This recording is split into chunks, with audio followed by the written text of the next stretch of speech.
spirit of betrayal lingers in your home," she said softly. "The poison was administered by someone close, someone who holds envy in their heart."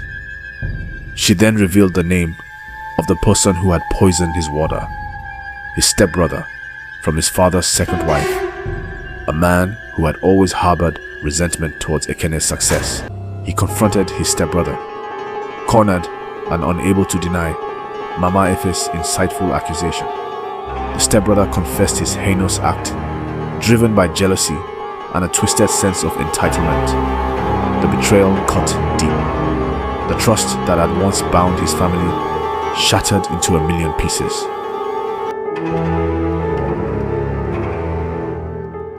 The air in Okrika was thick with the salty tang of the nearby sea and the earthy scent of the mangrove swamps. For Ekene, a young boy growing up in a small, unassuming hut, life was a daily rhythm of helping his parents with their fishing nets and navigating the muddy paths of their village. He was, by all accounts, just another face in the crowd, unremarkable in his circumstances and prospects. Formal education seemed like a distant dream, a privilege for those born into wealthier families. But Ekene possessed a sharp, inquisitive mind that yearned for more than the familiar routines of village life. He would often sit by the elders as they told stories, his eyes wide with fascination, absorbing every word.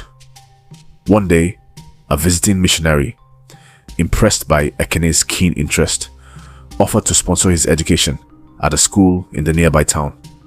This was the turning point, the unexpected breeze that would propel his small boat onto a vast and unknown ocean. The transition was jarring. The bustling school environment, the unfamiliar subjects, and the constant pressure to perform were a stark contrast to the laid-back pace of his village. Ekene, once a carefree boy, now wrestled with complex equations and lengthy texts. He wasn't the brightest initially, often lagging behind his more privileged classmates. Sleepless nights became his companion as he toiled away, fueled by a burning desire to prove himself and not waste the opportunity he had been given. Slowly but surely, his efforts began to bear fruit. His grades improved, his understanding deepened, and a quiet confidence began to bloom within him. He discovered a particular affinity for the sciences, his logical mind thriving on the structured beauty of the natural world.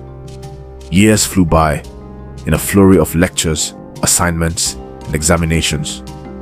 The once unremarkable boy graduated with honors, a testament to his relentless perseverance. His academic excellence opened doors. He secured a position as an assistant lecturer at a local university, a dream he hadn't even dared to whisper as a child. He poured his heart and soul into his teaching, his passion for knowledge infectious to his students. He continued his own studies, driven by an insatiable thirst for learning. He earned his master's degree, and then, after years of rigorous research and scholarly dedication, he achieved the pinnacle of academic success, a doctor of philosophy. The trajectory of his career soared. His insightful research and engaging lectures earned him recognition within the academic community. Promotion followed promotion, and within a few short years, Dr. Ekene was addressed as Professor Ekene, a respected and admired figure in his field. Life had smiled upon him. He had married Ifiok, a kind and dedicated nurse at the government hospital, their love a steady anchor in his increasingly demanding life. They were blessed with two bright and energetic children who filled their home with laughter. As a mark of his success and a way to reconnect with his roots, Professor Ekene built a magnificent mansion in his village. It stood as a proud testament to his journey, a beacon of hope for the community he had once been a silent part of. He was also a respected chief in the community, a title bestowed upon him for his wisdom and contributions.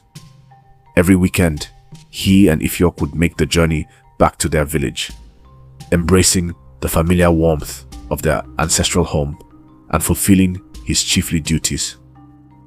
One sweltering Saturday afternoon, after a long week of lectures and administrative work, Professor Eken arrived in the village, eager for the peace and quiet it offered.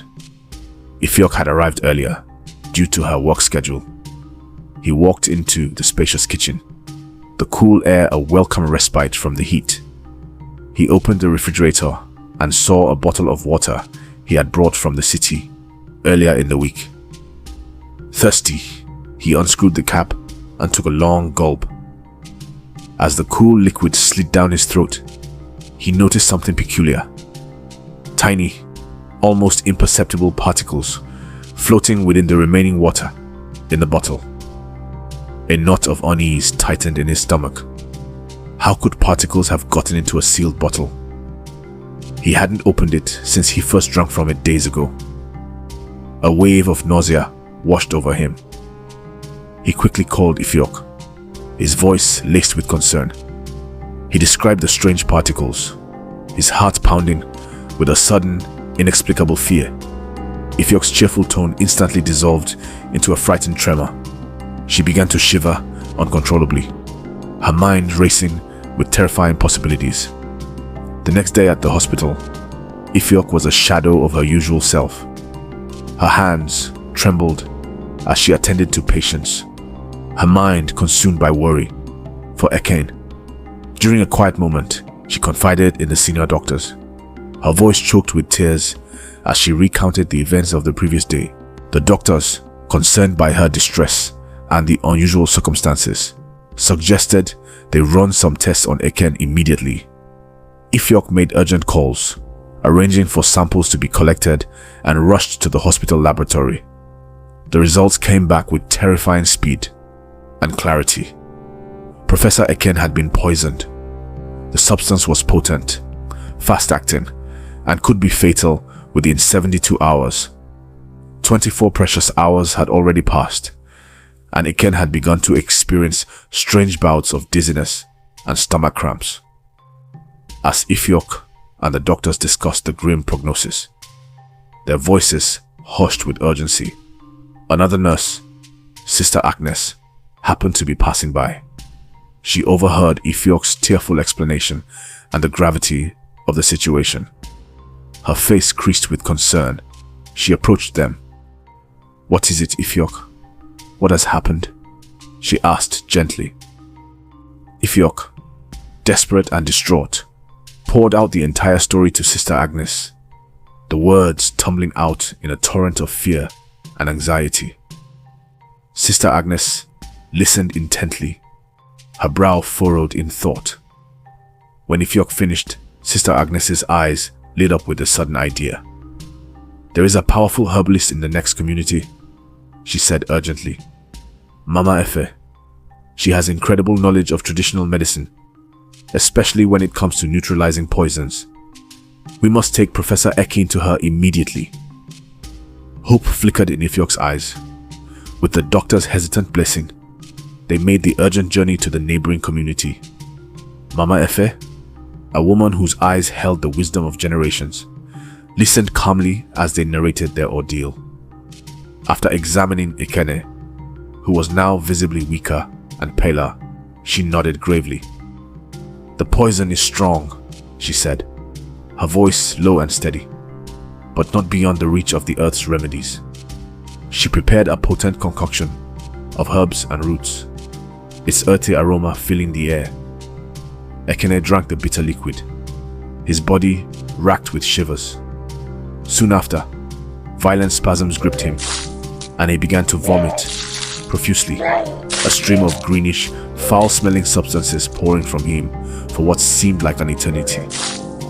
Ifiok held his forehead, her heart pounding with a mixture of fear and hope. Finally, the vomiting subsided. Ekene lay back, weak and exhausted, but a sense of relief washed over him. The poison was leaving his body. After a few hours of rest and more of Mama Efe's herbal remedies, a semblance of his former strength began to return. Once Ekene was stable, Mama Efe looked at him, her gaze piercing. "The spirit of betrayal lingers in your home," she said softly. "The poison was administered by someone close, someone who holds envy in their heart." She then revealed the name of the person who had poisoned his water, his stepbrother from his father's second wife, a man who had always harbored resentment towards Ekene's success. The method was simple but insidious, gaining access to the house when they were away and carefully adding the poison to the water in the fridge. Ekene was stunned. The revelation hit him like a physical blow. He had never suspected his own family. With a heavy heart, he confronted his stepbrother, cornered and unable to deny Mama Efe's insightful accusation. The stepbrother confessed his heinous act, driven by jealousy and a twisted sense of entitlement. The betrayal cut deep. The trust that had once bound his family shattered into a million pieces. With a profound sadness, Professor Akin made a difficult decision. He barred everyone except Ifyok and their children from entering his home. The sanctuary he had built, a symbol of his triumph, now stood as a guarded fortress, a stark reminder of the darkness that can lurk even within the closest of kin. The vibrant life of his village visits was forever changed, overshadowed by the bitter taste of betrayal and the lingering fear of what could have been.